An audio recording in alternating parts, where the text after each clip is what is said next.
साल 1975 में 26 जून की सुबह रेडियो पर तत्कालीन प्रधानमंत्री इंदिरा गांधी की वो घोषणा जिससे पूरे देश की नींव हिलने वाली थी। इंदिरा ने कहा, भाइयों और बहनों, राष्ट्रपति जी ने आपातकाल की घोषणा की है, पर इससे लोगों को डरने की कोई जरूरत नहीं है। लेकिन इस ऐलान के बाद पूरे देश में हाहाकार मच गया। सरकार की आलोचना करने वालों को जेलों में ठूस दिया गया, जबरन लोगों की नसबंदी कराई गई, लिखने, बोलने, यहाँ तक कि सरकार के खिलाफ उठने वाला हर कदम कुचल दिया गया। पूरा देश इस आपातकाल की याद में सुलग उठा और इस तरह 44 साल पहले लिखा गया विश्व के सबसे बड़े लोकतंत्र का काला अध्याय। सभी नागरिकों के मौलिक अधिकार निलंबित कर दिए गए। अभिव्यक्ति का अधिकार ही नहीं, लोगों के पास जीवन जीने का अधिकार भी नहीं रहा। 25 जून की रात से ही देश में विपक्ष के नेताओं की गिरफ्तारियों का दौर शुरू हो गया। जयप्रकाश नारायण, लालकृष्ण आडवाणी, अटल बिहारी वाजपेयी समेत सभी बड़े नेताओं को जेल में डाल दिया गया और लगभग देश की सभी जेल भर गई। आखिरकार 21 महीनों बाद यानी 21 मार्च 1977 में आक्रोश का सिलसिला थमा। पर आखिर सवाल ये कि कैसे पड़ी इस आपातकाल की नींव।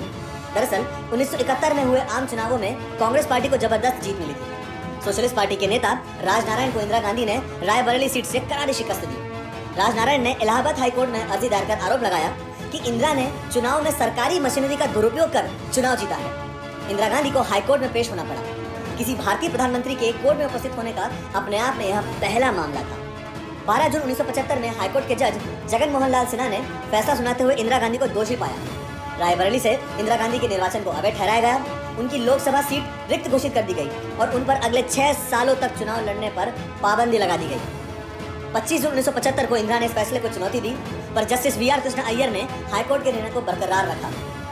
इस पूरे फैसले ने विपक्ष को और आक्रामक बना दिया। फैसले के अगले ही दिन यानी 25 जून को दिल्ली के रामलीला मैदान में एक विशाल जन रैली का आयोजन किया गया, जिसकी अगुवाई की जयप्रकाश नारायण ने। उन्होंने इंदिरा गांधी को स्वार्थी और महात्मा गांधी के आदर्शों से भटका हुआ बताया। जेपी ने रैली में रामधारी सिंह दिनकर की एक कविता का अंश पढ़ा, जो कि बाद में नारा बन गया। सदियों की ठंडी बुझी राख सुबुगा उठी, मिट्टी सोने का ताज पहन इठलाती है। दो राह समय के रथ का घर घर नाद सुनो, सिंहासन खाली करो कि जनता आती है।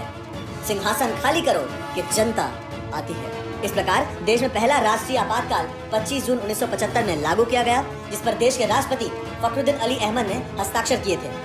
इंदिरा गांधी द्वारा देश में लगाया गया आपातकाल भारत के राजनीतिक इतिहास की एक अमिट घटना बन गया।